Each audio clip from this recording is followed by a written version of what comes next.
Everybody, welcome back to the Anti-Aging Hacks podcast. Today, I have a fascinating two-person interview with a father-daughter duo, and we're going to talk about omega-3s and omega-6s. So before the introductions, welcome Dr. Harris and Kristina. Welcome to the show. Thank you. Thank you. Glad to be on. Okay, and in terms of introductions, Dr. William Harris holds a PhD in nutritional biochemistry from the University of Minnesota. His 40-year research is focused on human lipid and lipoprotein metabolism, especially as they're affected by omega-3 fatty acids. He has been the principal investigator on 5 omega-3 related NIH grants, and since 2004 has been evaluating the RBC omega-3 index as a new risk factor for cardiovascular and neuropsychiatric diseases. He has published over 300 omega-3 related papers. In 2008, he founded Omega Quant Analytics LLC to offer the test to researchers, healthcare providers, and consumers. Kristina received her PhD in nutritional sciences and worked as a postdoctoral fellow at the University of Colorado, Denver. She joined the family business Omega Quant as a research associate in 2014 with a particular focus on omega-3s and maternal health, helping create the prenatal DHA test and mother's milk DHA test. She is now director of research, so she has gotten a promotion since then. Welcome, Dr. Harris and Kristina, to the Anti-Aging Hacks podcast. Thanks a lot. Okay, so let's dive right in. So tell us your backgrounds and why the interest in omega fatty acids. I'll start because I'm the older, and she wouldn't know anything about this if it wasn't for me. I guess she sort of grew up with omega-3s, right? True that. Right. So I got interested in omega-3 when I was doing my postdoctoral work. After I finished my PhD, I went to the University of Oregon Health Sciences Center, and I worked with a guy named Bill Connor, Dr. Bill Connor, who was very interested in the effects of different dietary fats on cholesterol levels. And it was in the 70s, trying to understand what raised cholesterol, what lowered cholesterol. And he just got fascinated with the idea, or the question about what fish oils do, because we knew that liquid vegetable oils lowered cholesterol, and we knew that solid animal fats raise cholesterol. But so here's a fish, it's an animal, but it's liquid. The oil is liquid. So, is it the liquidness or is it the animalness or the plantness, that affects the cholesterol level? So he thought that was a fascinating question. So he assigned me to work on it, and I designed a study, and we did feeding studies. We actually fed normal volunteers salmon oil. We gave them about a half a cup of salmon oil to drink every day for a month. Wow. Like 25 to 30 grams of EPA and DHA. Wow, that's a lot, right? Way more than Eskimos were eating, right? It's just, right. Dr. Connor said, you don't see something with a big dose, then you just give it up, right? So we start high. Anyway, that got me interested, and that was late 70s, and I got just then the Eskimo studies were coming out showing that lower risk for heart disease with higher omega-3. And so they kind of worked together, and I have stayed in the field, and thankfully it's been a very productive, exciting run. Fascinating. So this is your life's work. Glad to have you on board. Turns out, yeah. Kristina? I got into the omega-3 space mostly because I grew up in it, but it took me a little while to come back to it. So I was a bio major in undergrad and didn't want to be a MD. So there were some other options, but I thought trying out the nutritional sciences would be interesting. And they were. So I actually went to Penn State for my PhD work, and I got my registered dietitianship there. And so I went there and I studied under Penny Chris-Atherton, and she's in the field of heart disease and lipids and has been working from Penn State for many years. So I got into the world of human clinical nutrition, and my PhD work was on whole grains and not anything with fish oil. But I kind of learned how to do human trials and how to analyze them and how to know what to look for. And then added on the registered dietitian piece. So I got a lot of clinical experience, and that's really shaped my perspective and how I think about testing and how to use it in your life. And then I wanted to kind of go more on the RD route, and I went and did a postdoc on really focusing on like worksite wellness programs and how to like systemically incorporate healthier practices into our lives. But that was it was so interesting, but also like overwhelming to me from a scientific perspective because there's too many variables. So I still think it's very important, but for my scientific work and for my career, it's a lot easier for me to focus on kind of more of a biochemical nutrition space and how that interacts with health. And it's just like, it's one piece of a healthy lifestyle. And so I'm happy to be able to focus on that and get deep into the weeds on that, but then appreciate that there's lots of things that you need to do to be healthy, and it's different for different people. So that's kind of my journey there. Okay, so you coming back into the fold had nothing to do with your dad calling you and asking you to come back? We'd always talked about it. It was very nice to think about working, being not in academia, but still getting to do research. So I don't have to like do the academic, going after grants all the time and that kind of level. That never was that exciting to me. I really like that we can practically apply a lot of science here pretty directly. And it's just a different, I mean, we're so connected to the academic realm, which is really, really great because there's so much good about that, but we don't, we can take it and apply it to the clinical realm, to the individuals. So I'm more in the practical application side, which is more my speed. Okay, great. So let's dive right in. I'm super excited about this episode because it covers a topic that there's a lot of confusion around for most people, I think. And so when we're diving in, let's address the first question first, which is, what are omega fatty acids and why are they essential?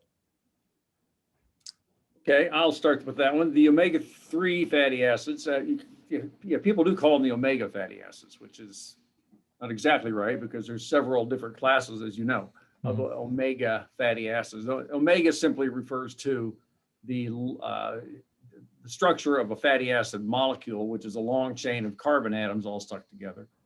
The first carbon that has the acid group is called a fatty acid. That's the alpha carbon. And the last carbon, no matter how many carbons there are, is the omega carbon. Alpha and omega, Greek alphabet.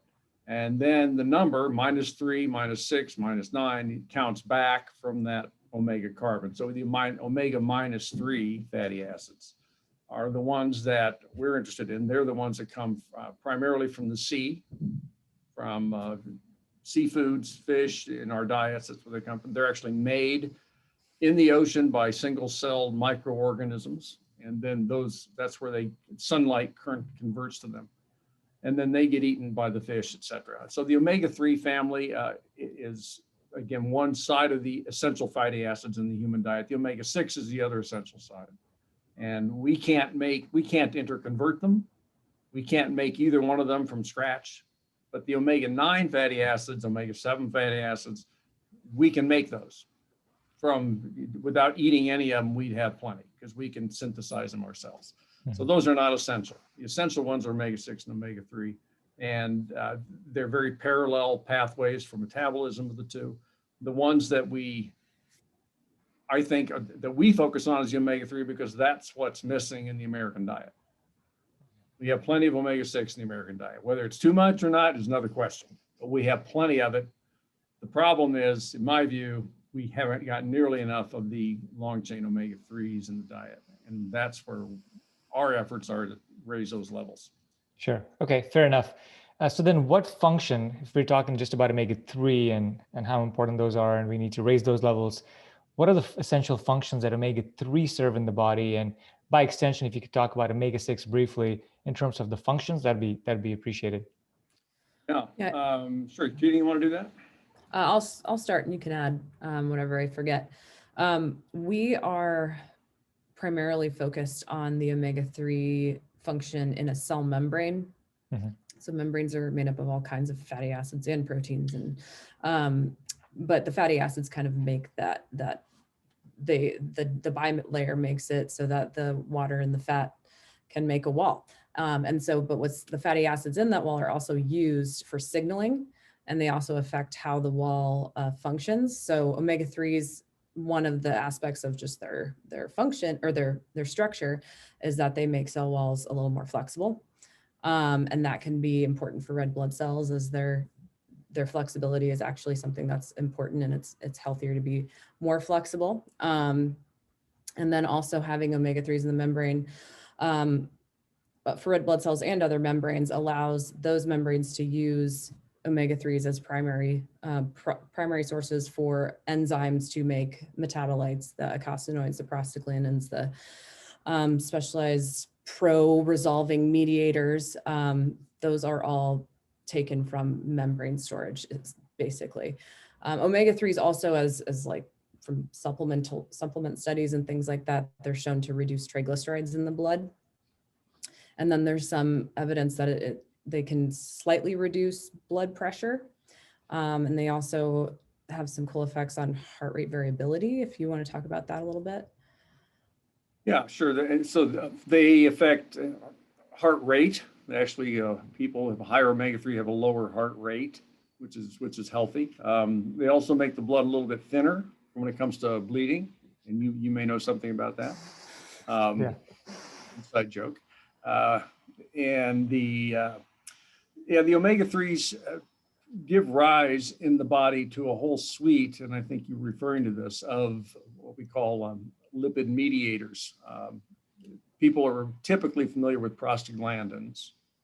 That's a little subset of these molecules, but there's a whole, maybe hundreds of molecules that are made from the omega-3s and the omega-6s that regulate in a very quick way. They're made, they do their job, and then they're gone. Bang, bang, bang, real fast. And they regulate inflammation, they regulate blood pressure, they regulate many other functions. And so the omega-3s are important for that. If we haven't got them, we don't get that regulatory benefit. Yeah, fascinating. In all my research and from what you both are saying, there's so many benefits of these omega-3s, at least cardioprotective. There's tons of studies now that are showing a positive association with CVD, with just being anti-inflammatory, and all-cause mortality from what I remember as well. So, and there's obviously blood pressure, HRV, some of the other benefits you mentioned. So all in all, really good compounds to have more of in our body. Before we jump onto a lot of questions that I have, in terms of the structure of the membrane, we know that red blood cells have particular set of phospholipids and or proteins in the membrane. Other cells in the body, the heart, the brain, might have a different percentage of these lipids in them. But is there a standard, even in red blood cells, that you should have a certain amount of monounsaturated versus saturated versus polyunsaturated fats, and specifically omega-3 and 6? Yeah, if we'll talk about the red blood cell membrane as kind of a model membrane for other cells. Every cell is different. Every cell's actual fatty acid composition of its membrane is different, which is pretty crazy. But red cells are easy to get at, and people can imagine, they can picture them. And when the red cell is made in the bone marrow, its membrane is assembled according to a plan that's already there. And the amount of saturated and mono and polyunsaturated fatty acids, just those three classes, is pretty well fixed. It's in order for it to behave as a red cell and actually be able to pick up oxygen, release carbon dioxide, et cetera, it's got to have a certain flexibility. Kristina was talking about that. So the saturated and mono, you can't do much about that. That your diet isn't going to affect. You can eat a high saturated fat or a high mono diet, and it really isn't going to change that membrane composition much, because the cell, the body knows what it wants, and it will put them in there. And we can make the saturates and monos anyway. So it will. On the polyunsaturates, you got the two omega-6 and omega-3 are both poly, and if one goes up, the other goes down. It's a seesaw. So the total amount of poly stays the same. Even if you start taking fish oil pills and raise the omega-3, the omega-6 will go down. So they balance out, but the net of those three big buckets is about the same all the time. Got it. So the net is the same. Sorry, Kristina, go ahead. Oh, I was just going to say, you kind of asked about other tissues and the red blood cell. The other advantage is that we do see for omega-3s at least that when you see increases in the red blood cell, it also can translate to increases in your heart tissue and muscle, in fat tissue. Your brain is very high in DHA. And so that doesn't necessarily correlate. And we've done some recent research on cerebral spinal fluid and how well that is reflected by red blood cells. And that's a little bit different, but it's kind of like, if it's getting into your red blood cells, it's incorporating into a lot of tissues in your body, which is where you want it. Got it. So in lieu of measuring your brain cells or your heart cells, which are hard to get to, Not easy. They're hard to get to and hard to put back. hard to put back. You can extrapolate based on the red cell membrane that they would probably have, ideal ratios that correspond to whatever their levels are in their membranes. And the other point you just made, Dr. Harris, is that you cannot affect the saturated and monounsaturated fats as much in the membrane, but you can change the percentages of omega-3 versus omega-6 in the red blood cells, and that you've measured.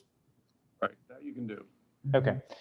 Okay, great. So again, lots more questions there, but let me ask you one other question regarding how can people tell that they don't have enough omega-3s in their diet? Does it show up as extra dry skin? Does it show up as red bumps somewhere in the body?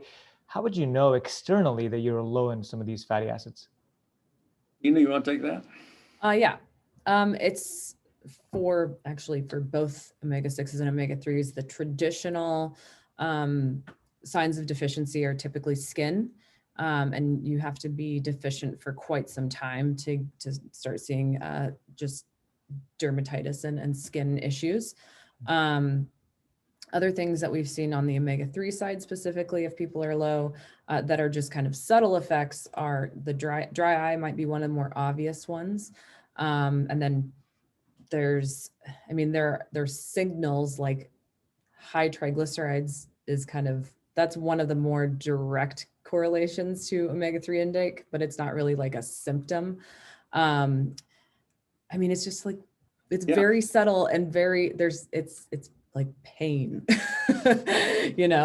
things that you could supplement and notice a difference, but they're also like very vague, not super specific. Other vitamins and minerals have more typically very specific deficiency symptoms, and fatty acids aren't as plentiful or specific. Yeah, it's very hard to have to see a symptom like scurvy where your teeth fall out. It doesn't happen for fatty acids. Okay, let's dive into some nerdy stuff. A couple of nerdy questions here. As you mentioned, Dr. Harris and Kristina, these are two different classes of molecules. Omega-6 starts with linoleic acid at the top of the chain, and then your body metabolizes that into six or seven different omega-6 fatty acids. And what it's doing is it's adding a couple of things. One, it's adding double bonds, and two, it's elongating the chain of carbons, which, again, there's a lot of processes that are involved. There's enzymes that are involved with this. So talk us through what this process looks like, the conversion process, and what are the important molecules or important omega-6 fatty acids in that chain? Yeah, this typically happens in the liver, where a lot of the manufacturing in our body goes on. And you start with linoleic acid, which is 18 carbons, and it has 2 double bonds.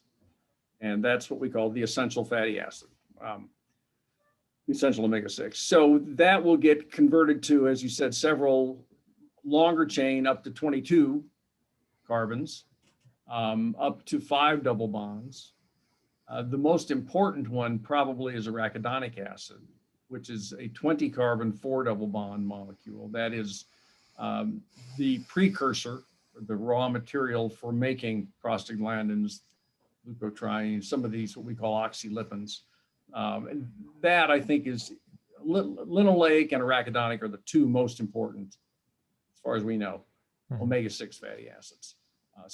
But that whole process, there are some that are longer that get incorporated in membranes. We don't necessarily know what they do. The body wouldn't make them if it wasn't a purpose for it, but we may not know the purpose yet. On the omega-3 side, want me to run with that too? Yeah, please. Yeah, on the omega-3 side is the alpha-linolenic acid, which is 18 carbons, like 18 carbons in linoleic, except it has 3 double bonds instead of 2. And the first one's in the omega-3 position, which is why it's called an omega-3. And that comes from typically soybean oil has, probably most Americans get most of their alpha-linolenic acid is soybean oil, because we eat a lot of soybean oil. But it's very rich in flaxseed oil. But the metabolism is the same. They're very parallel pathways. And you add carbon atoms to the chain in pairs, always add 2, 2, 2, 2, and you add double bonds. And in the omega-3 series, you end up with EPA and DHA, the two marine we call omega-3s. EPA is 20 carbons with 5 double bonds, and DHA is the big one, 22 carbons with 6 double bonds. And those again are made in the liver from alpha-linolenic. In both cases, there's very little actual conversion, because linoleic acid and alpha-linolenic acid can be burned for energy and are, or they're stored in the adipose tissue for later use. But the actual conversion is probably in the neighborhood of 1 to 5%, something like that. Very small and very well regulated. I mean, you can change your linoleic acid omega-6 intake. You can triple it. Or you can drop it down, by 90%, and then you measure how the arachidonic acid levels in the plasma are affected. Mm-hmm. 0, just flat. The body is just able to. Now, if you eat too little linoleic acid for too long, months and months and months, right? Then arachidonic is going to come down. As long as you're not eating arachidonic. As long as you're not eating arachidonic. And eggs. Which you can eat, right? That's true. You can eat that directly.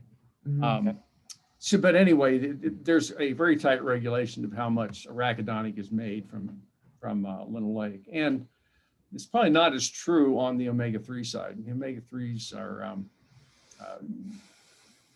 there's not much synthesis of EPA and DHA. There's some, but there is not really an optimal amount. Yeah, you said a very, very small percentage of ALA is getting converted to EPA and DHA. So then we know that we need EPA and DHA. There's lots of benefits to it. Like Kristina, as you mentioned, there's 300 times the amount of DHA in brain compared to EPA. So we need these. I don't know if I said that. No? Something like that. Or I might have read that. I might have read that somewhere, actually. I think you read that. But so how do we, there's obviously other strategies, right? If you can't force the conversion down from ALA into EPA and DHA, your body just doesn't do it very well, there's supplementation strategies that you can use to increase those levels. So before we go to the supplementation, I guess one follow-on question I had, when these long chains are getting converted, both on the omega-6 and the omega-3 side, are they competitive? Meaning if there's too much linoleic acid, that's going to convert better than the omega-3s and vice versa? Yeah, they are competing. They're competing for the same enzymes to do this conversion. And so this is one of the arguments for having a lower level of omega-6 in the diet, because it will allow more of the ALA, alpha-linolenic, to get made into EPA. Is it enough? There are trade-offs. Having less omega-6 may allow you to make more omega-3s, but that doesn't mean that that's necessarily a good thing, because the omega-6s may be doing something over in that corner you're not looking at, and you haven't got it, then it's not going to do that good thing anymore. Right. So that's a complicated story, but yes, they do compete. And once they are made into EPA and arachidonic, first 2 big steps up, they compete as well for enzymes to get made into prostaglandins, et cetera. So there is competition. Okay. I want to touch on some of the things we mentioned earlier, inflammation and whatnot. But before we do that, do you have a recommendation on how people can get enough of the omega-3s in their diet? How would we do that? That's a dietitian question. That's a diet question. So for us, we start with testing and we start with personalization. So at OmegaQuant, we test clinically the omega-3 index, and that is a dried blood spot test of your omega-3 status. You get a kit, do a finger prick at home, send it into our lab, and we analyze the fatty acids in that spot. And the omega-3 index is the EPA and DHA content of the fatty acids we measure.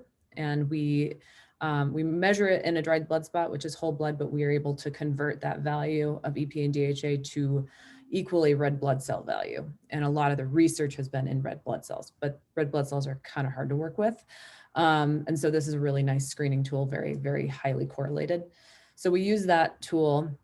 And for us, the desirable range is to have your fatty acids, 8 to 12% of them being EPA and DHA. So 8 to 12%, that's our target range for having a good level of omega-3s. And really from where the range came from was actually my dad and Dr. Van Schecke, looking at heart disease research and looking at people who were dying of sudden cardiac death and looking at their red blood cell omega-3 levels in a couple different studies, and finding being around the 8 to 12, being above 8% was very protective, and being below 4%, you were much higher risk of dying from heart disease. Mm-hmm. So that was the original target level, but this target level is also kind of indicative of a high fish diet. So there's been tons of research over the last 50 years looking at high fish diets and just consistently finding really, really good effects. And so 8 to 12% in food language is eating fish that's high in omega-3. So these are our cold water fish. We think about like the smash fish, the sardines, mackerel, anchovies, salmon and herring. Those kinds of fish, eating them. Smash. Who made that up? Smash fish? Never heard that before. Yeah. Woo, But those are the heavy hitters because not all fish are high in omega-3s. They're kind of the stinky fish. They're very stinky. If you can learn to like it, that's like the best bang for your buck when the small omega-3 rich fish. But eating those every other day or every day, mm-hmm. then you'll probably have an 8 to 12% omega-3 index from diet. If you're not doing that, using an omega-3 supplement where the EPA and DHA content of those for people it's usually going to be between like 1 and 3 grams a day of EPA and DHA that most people would need who have no fish in their diet at all from a supplement. And then where you are in that range depends on your starting blood level.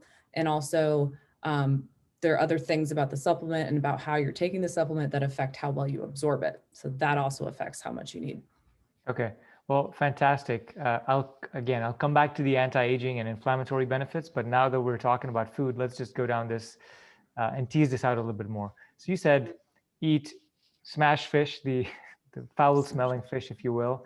And I can attest to this because I've had dinner with sardines before, and some friends came over and they literally ran out of my house saying, "What are you doing? Don't ever do that again."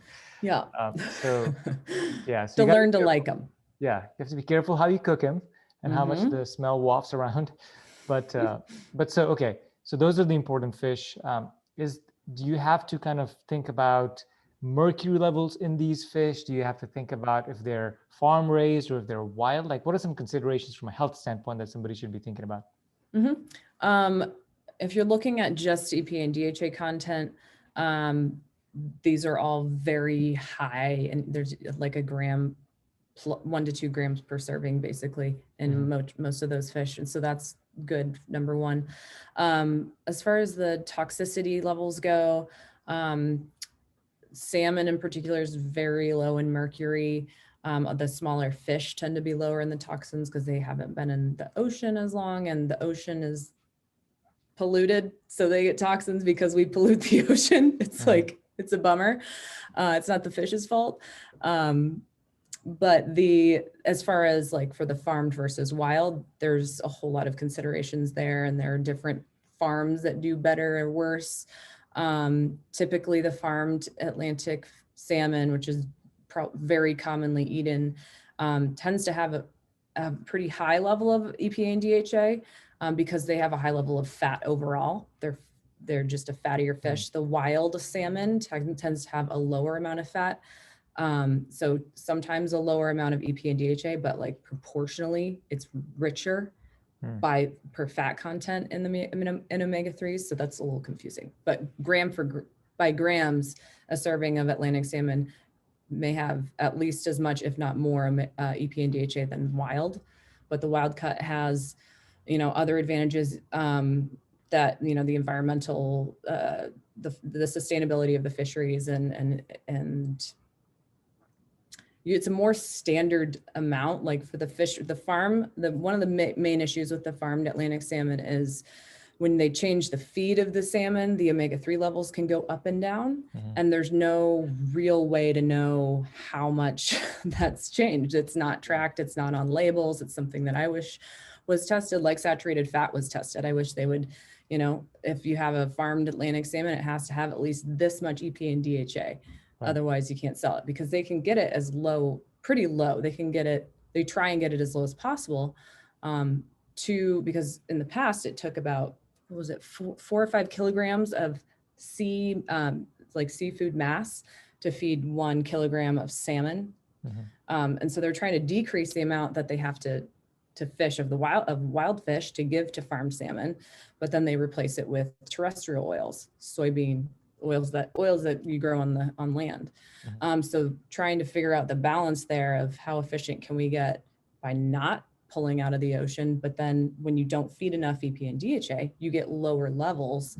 One thing that they're doing to kind of to get into the system is they're growing the EPA and DHA from algae in large vats in the middle of the US, and they're using those EPA and DHA oils in the feed for farmed salmon now, so they can bump up the omega-3 levels without having to go and do more fishing in the ocean. So that's good, in my opinion. That's very good. That's a solution. So that's complicated. There's a lot of it's more than just your nutritional content, whatever the toxicity is. Typically the mercury levels, I think the main one you might want to watch out for mercury that's commonly eaten is tuna. Tuna can end up being not something you want to have every day. It's more of an every week kind of thing. There's like 5 fish that are very high in mercury. There's shark and swordfish and tilefish. So things that king mackerel and one more orange. Albacore tuna. Is it albacore, big eye? Albacore is in that orange zone. It's in the orange zone. Red zone. So those 5 are like known to be high mercury. The rest of them are pretty low. It's really, for the most part, you could eat a lot of fish. You can have a pescatarian diet, and typically not get toxicity levels that are super high. Okay. So regarding mercury, generally people should eat smaller fish, the smash fish that don't live very long, so they don't have a lot of time to accumulate lots of mercury, and they're small, so they're lower on the food chain. It's not like the shark that's eating tons of other fish, and is accumulating mercury over time. Okay, got that. In terms of the actual omega-3, omega-6 content in the fish, what I've heard, and I don't know this to be fact, but then these fish are being fed, at least the farmed fish are being fed industrial omega-6 rich oils or corn oil or some others that are very rich in omega-6, thereby leading to a higher omega-6 levels in their fish. Some estimates say that, even just grass-fed beef versus industrial food-fed beef could have 2 times the amount of omega-3s as omega-6s. So I don't know if that applies to fish or if you have any insights on this at all.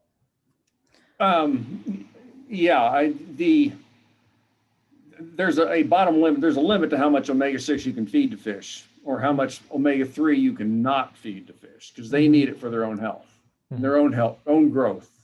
So there's a sea of, I guess you'd be a basement or a bottom level. You can't go below that.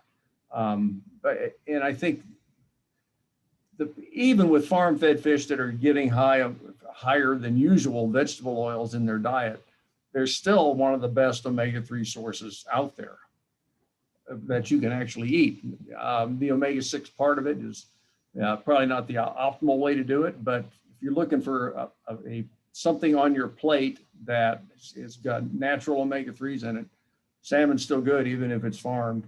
And yeah, I guess just real quick for context, I think the lowest we've seen for a 3 or 4 ounce serving for Atlantic salmon is 800 milligrams, and the highest is like 1800 milligrams. So there's a pretty big difference for the farmed, and typically wild caught is at like a gram or 1.2 grams, I think, for that serving. So that's the range we're talking about. The Atlantic salmon is typically at least that high. Okay, so in terms of EPA and DHA content, don't sweat too much about where the fish is coming from, right? Right. Yeah, salmon. those are right. For the salmon. Okay.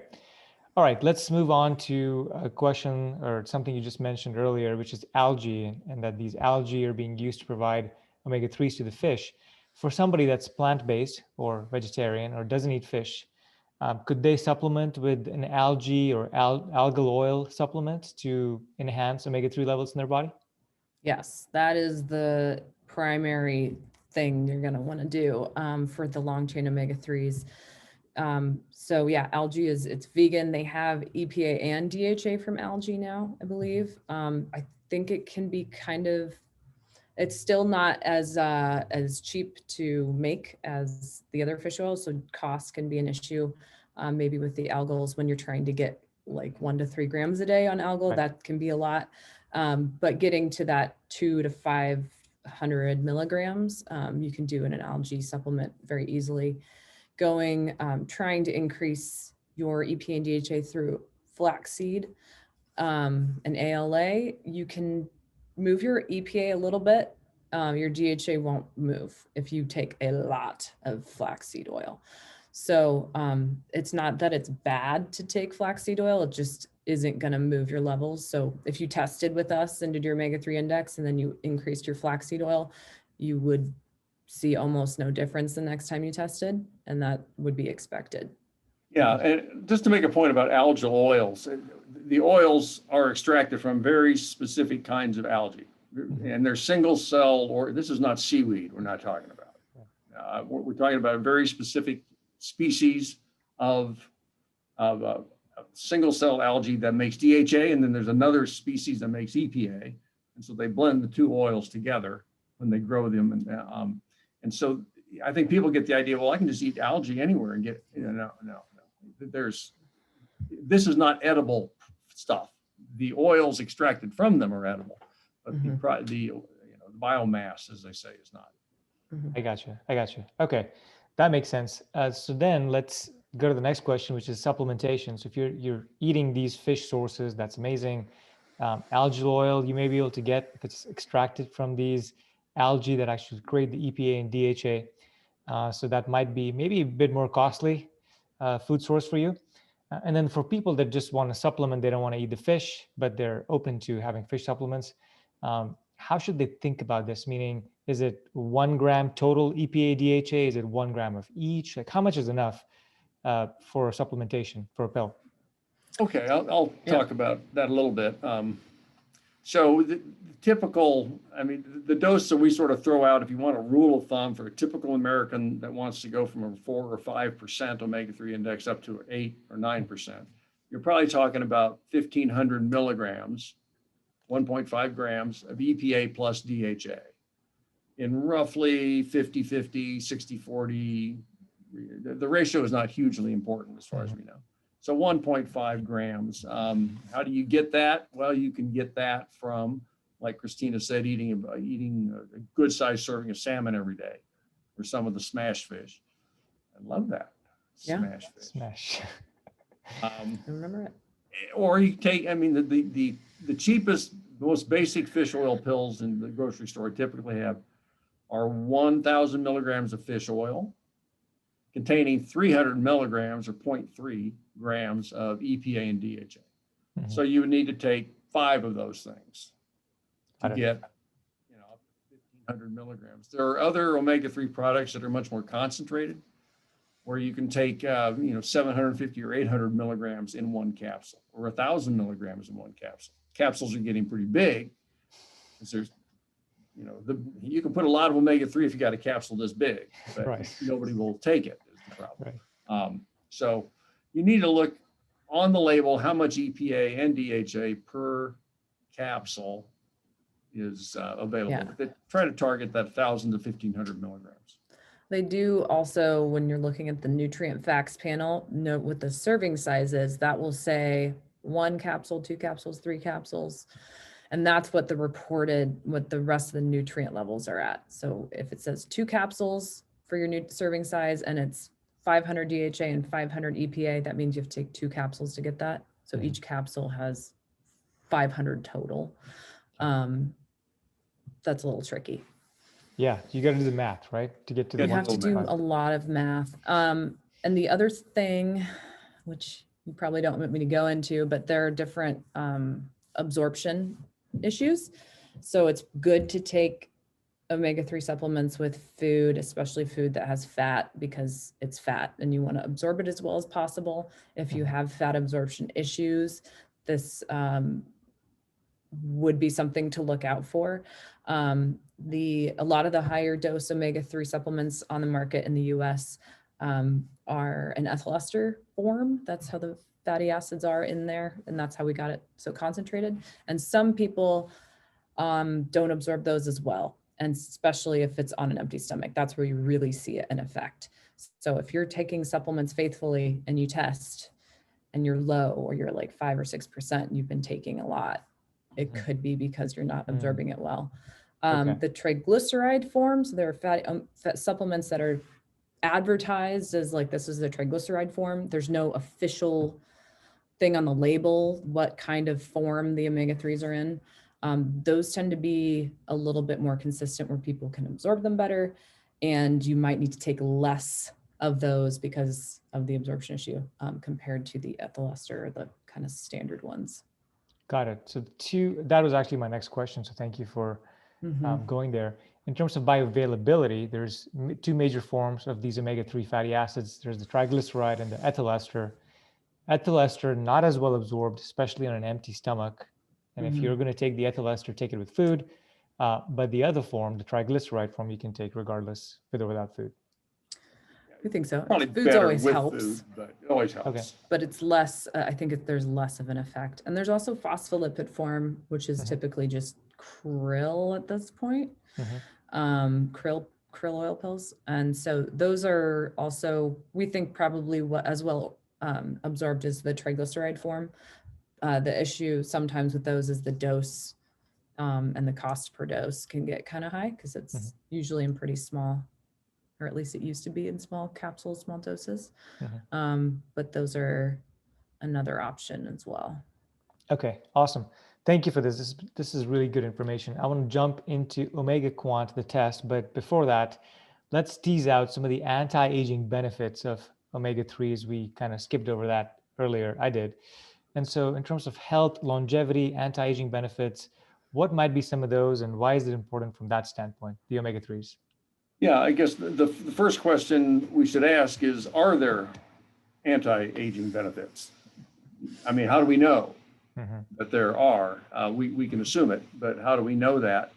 And I think the best evidence that we have to date is evidence where people have had, and we have a paper coming out on this very soon, looking at blood omega-3 levels in thousands and thousands of people, and then following those folks over 10, 15, 20 years, and you actually see who dies. Because, that's a real clear endpoint, there's no question about it happened. And we have found that the higher the omega-3 index is, the longer people live, or the less, probably the best way to say it is, if you follow people, say from age 65 to age 75, that's a 10-year follow-up. And there are a certain number of people will die between age 65 and 75. What we've shown is that if you have a higher omega-3 level at age 65, you are less likely to die during that period of time than somebody who has a low omega-3. And this was highly statistically significant. Of course, if you wait long enough, everybody dies, no matter what their omega-3 level is. It doesn't matter there. So you got to just look at it within a window of time. We see that, and there's a lot of reasons for that. Probably anti-inflammatory is somewhere at the base. Higher omega-3s also associate with a slower loss of telomere length, which is probably secondary to the anti-inflammatory effects. And there are others. There's some enzymes called regulatories called mTOR, which is a major regulatory enzyme. You're probably pretty familiar with that. Yeah. Omega-3s can inhibit that, and that slows aging generally. So those are the mechanisms we think that the omega-3s work by. I mean, fantastic. From an anti-aging perspective, the anti-inflammatory is huge, but also if it's modulating mTOR levels, which is, you know, the pathway, if you will, that turns on and just wants to grow as fast as possible and should quiet down when we get to middle age, but it doesn't. It just keeps growing. That leads to a lot of problems downstream. Yeah, anything that modulates that would be a benefit as well. Yeah. And there's another study, Lausanne, that they did with the cardiovascular health study, where they took a different perspective, where they looked at good aging well, and like the same kind of idea of this time frame and the number of people died, but it's this time frame and the number of people who didn't experience a heart attack or having to get intervention for something, or didn't get diabetes, like all of these things. So people who aged well and healthfully, they lived longer and lived better. And that was correlated with higher omega-3 levels. Am I explaining that right? I think that was. Good enough. It's healthy aging study. Yeah, right? healthy aging. Yeah. Okay. That's nice. Fantastic. Yeah, I'll include a link to a couple of these studies in the show notes for this episode, which is going to be at antiaginghacks.net/omega3. So let's touch on the test that you've developed, the Omega Quant. Talk about what the test is, and specifically the omega-3 index in that test.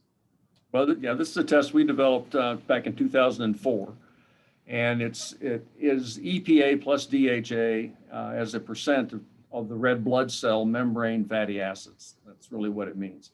So it's a marker of omega-3 status in your body. If that's higher, then all your tissues are higher in omega-3. This is the marker, or it represents all the other tissues.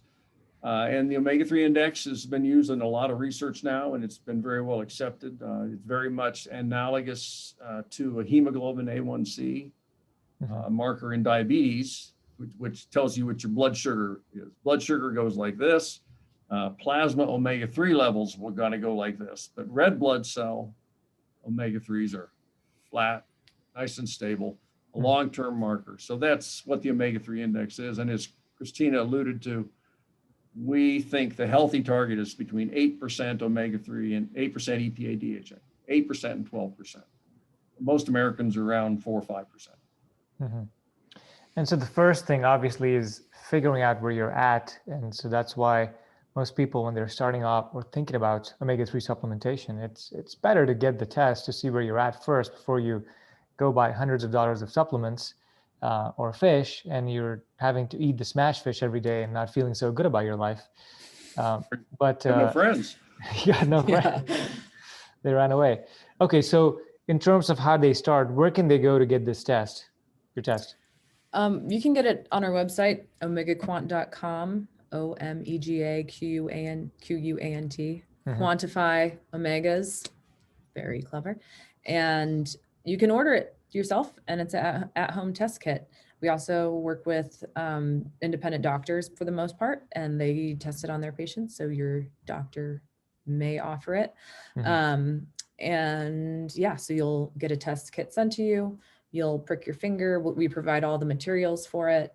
Put a drop of blood on a piece of filter paper that has been treated with an antioxidant mix that helps preserve the fatty acids. Without that, they would degrade very quickly.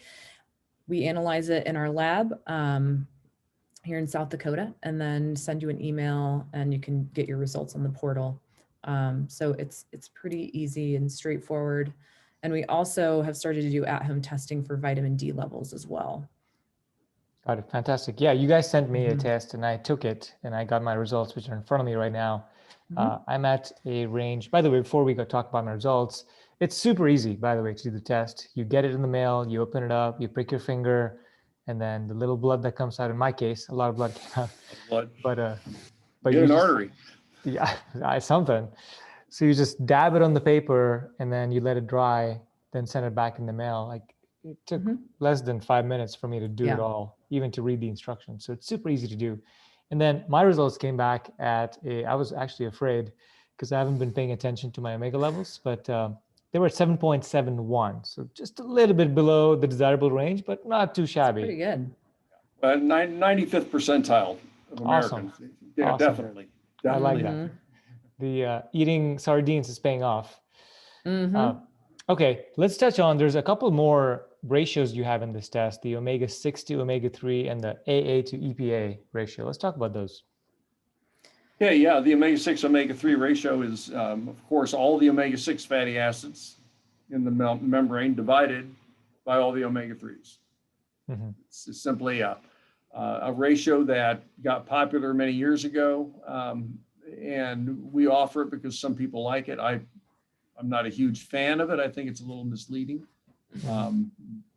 It can be misleading because one can get the idea that if your ratio is out of whack, then you can fix your ratio by eating less omega-6 and not changing your omega-3s. And that won't fix your ratio at all. The only way to fix a ratio is to eat more EPA and DHA.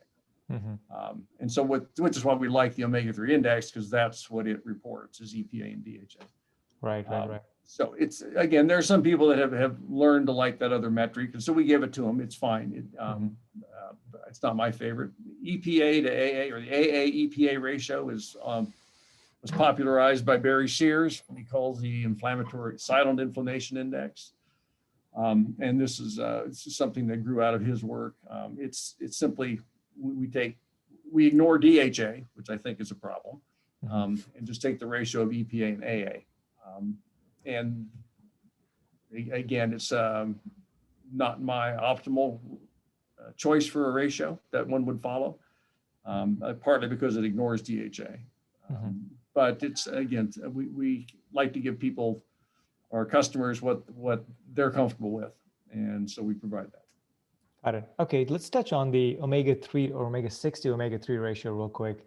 I know that in the health community, this has been talked about, the ratios as being too inflammatory and why the standard American diet is so bad, because the recommended range should be anywhere from 1:1 to, 4 to 5:1. But a lot of Americans are eating 20, 50, 60, 100:1, even if they're eating too much omega-6. So I think your position is that in order to reverse that and bring it to healthier levels, don't worry so much about your omega-6 levels, but supplement and increase the omega-3s, which will counteract and improve this ratio so you have more of the good stuff in your body. Is that fair? You got it. Okay. You got it. That's the message, right? Okay, and you want that ratio to be, I'm looking at the actual number, the reference range, or the desirable range is 3:1 to 5:1. So you want to be in that ratio, or in that range, yeah? Yeah, Sure. that's good. In the American diet, I mean, this gets thrown around a lot. If you actually look at the average omega-6 omega-3 ratio in the American diet, it's 10:1. That's average. So half the people are better than that, half the people are worse. Now, can you find people at 20:1? Probably. They're out there on the end of the curve, but just like to get it on record that it's not as crazy awful as people think it is. Okay. But the point is, though, that what's in your red cells, what's in your cell membranes, is not necessarily what's in your food. They don't correlate directly because, again, your body's making that red blood cell membrane with fatty acids it wants. Right. So the ratio we have in a red cell is actually different than the ratio you'd get in plasma, which is different than the ratio you'd get in whole blood. So it's and different than the ratio that's in food. Got it. Yeah. So just eating a certain ratio of food in your diet doesn't translate to that same ratio in your blood plasma or red blood cells. No. But this ratio in red blood cells is indicative of, generally the good percentages you should be at? Again, as long as one of my problems, you're going to get me off on this. One of my problems with the ratio is it doesn't tell you which omega-3s and which omega-6 fatty acids are in that ratio. Correct. Because you could have a lot of the plant omega-3, ALA, and very little of the good omega-3s from fish oils. and your omega-3 level would look good, but it's the wrong omega-3. And if all you're looking at is a ratio of omega-6 to omega-3, you don't know which fatty acids are there. Part of the other problem is you can have a high level of omega-6 in your blood and a high level of omega-3, and you can have a really, really low level of both of them, and you'll have the same ratio. Okay, that's a good point. Yeah. Yeah, mathematically, it's not that helpful because you don't really know what to do. If you're just looking at the omega-3 index, you say, oh, I'm too low on omega-3, EPA, DHA, I eat it. Bang, up it goes. It's simple. Yeah.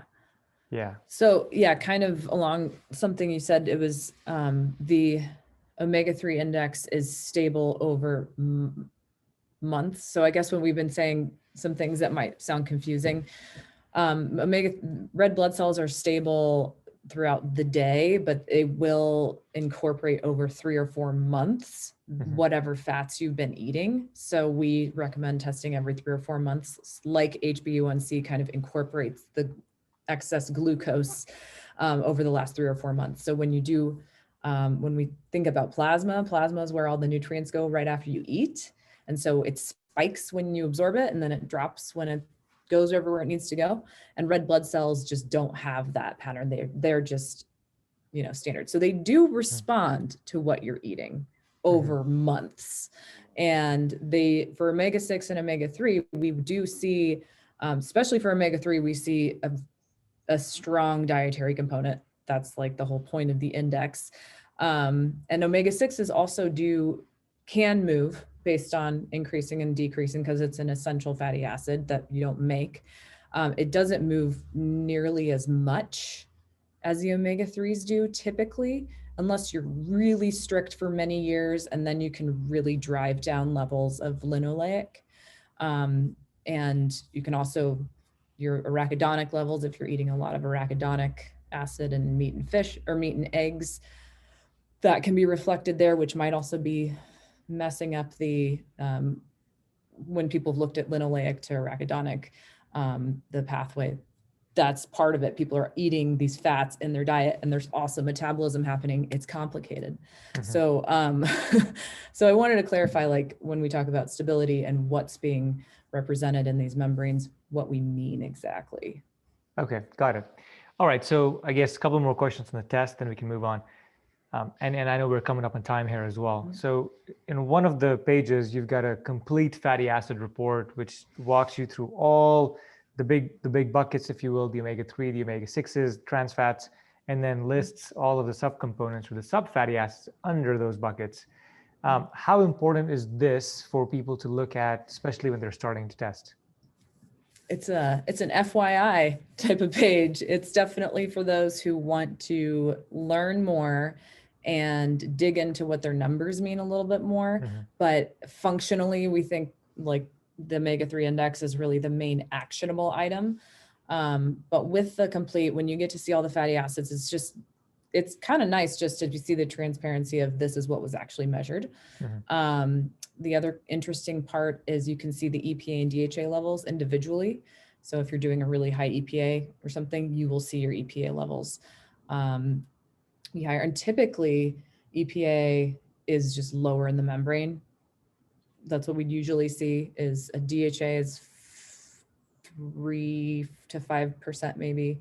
And EPA was usually kind of in the 1% range. But now that there's high EPA supplements, or I'm seeing more people having equal EPA and DHA levels. The other thing to note is those levels that we give on that page are actually whole blood levels because we're measuring whole blood in the dried blood spot. The omega-3 index, that number is converted to red blood cell numbers. So EPA and DHA don't add up to the omega-3 index on that page, which confuses people, but you can still see the ratio of the two if that's what you're interested in. And then we have trans fats that we measure that are primarily trans fats from man-made industrially produced trans fats. Although there are definitely trans fats from ruminant animal products, meats and milks from goats and cows. And those are not necessarily, especially the 16 trans are not seen to be bad for health. They're actually seen to be good for health. There are several fatty acids that are dairy biomarkers, and 16 trans is one of those.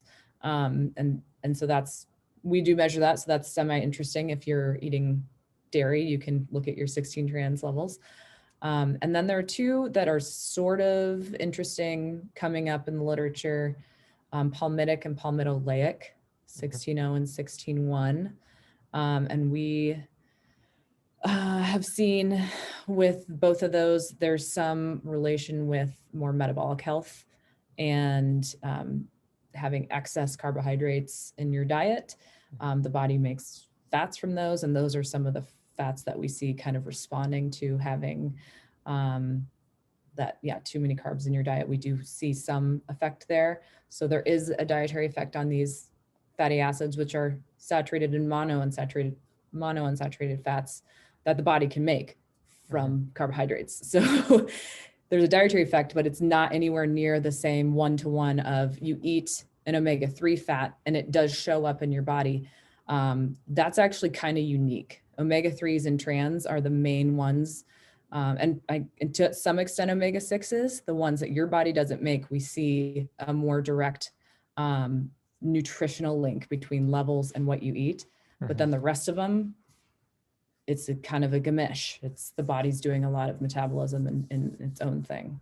Got it. So the ALA and linoleic acid you will see directly, that will correspond to your dietary intake. Everything else, the body kind of metabolizes, right? Yeah. Okay. And to some, I mean, it's both.